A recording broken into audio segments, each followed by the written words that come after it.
In honor of its 100th year of service to the community, the Fargo Lions Club has gifted the Spirit of the Sandbagger Monument to the city of Fargo. And today we have Jane Pettinger and Mike Benson in today to talk a little bit about the monument. Thank you for coming in today.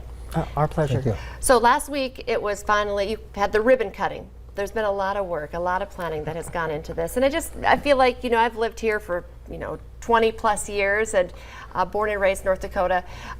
Let's talk a little bit about the importance of this monument and why you felt it was important. Well, basically, if you think about it, and having lived here, that sandbagging and the role of the river in our community, we wouldn't be here except for the river. We were founded because of the river, but every so often the river is a little bit tricksy and tries to do harm. And so the community comes together to create or prevent tragedy.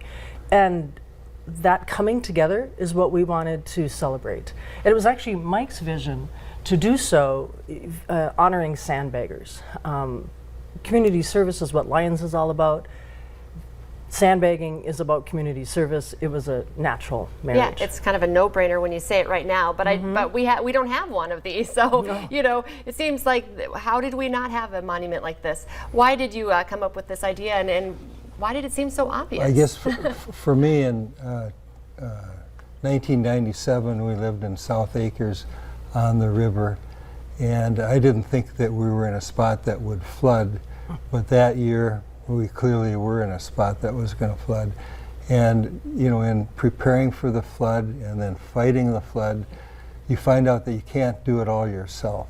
And the volunteers that really helped us and helped everybody along the river was something that I'll never forget. And that was what I wanted to recognize those people for what they did, because what was needed, a lot of times they didn't people didn't even say thank you to them because they were on to the next one.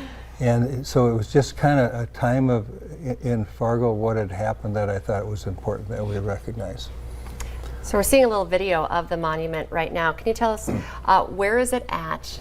And this was all fundraised to cover this, correct? That is correct. All the money was publicly raised through donations from organizations, from individuals. Altogether, we've raised roughly $200,000. I haven't looked at the tally and the balances lately, but the money will go toward, obviously, the artwork that you see atop those pillars, but also maintenance of the artwork, security. We'll be lighting it sometime, hopefully before the holidays, and the lighting fixtures are going to be very dynamic, just as sandbagging was very dynamic. Every moment changed, and where the threat was greatest would move across the city, and so it's going to be an important element of the artwork. And this is in downtown Fargo. Yes, so where City Hall is along 2nd Street, this is across the street toward the river. We thought putting it along the river made sense, just to the north of the 1st Avenue North Bridge. And as an artist, how did it turn out? Did your vision come to fruition there?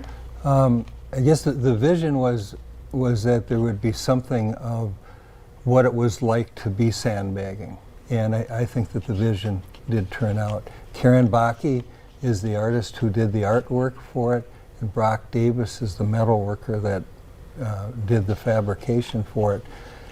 She modeled it after actual people who had worked in the flood, so they were real people that she modeled it from.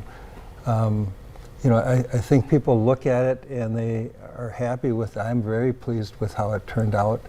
I'm pleased with all the support that we've gotten in preparing this thing, building it, people helping us try to figure out how to do different things, but also to the community and supporting us in our fundraising and getting this accomplished. Well, I think it's amazing, and I think it's a beautiful tribute to a piece of our history that touched all of us. Yes. And a great piece of our history of us all coming together and fighting the flood and winning.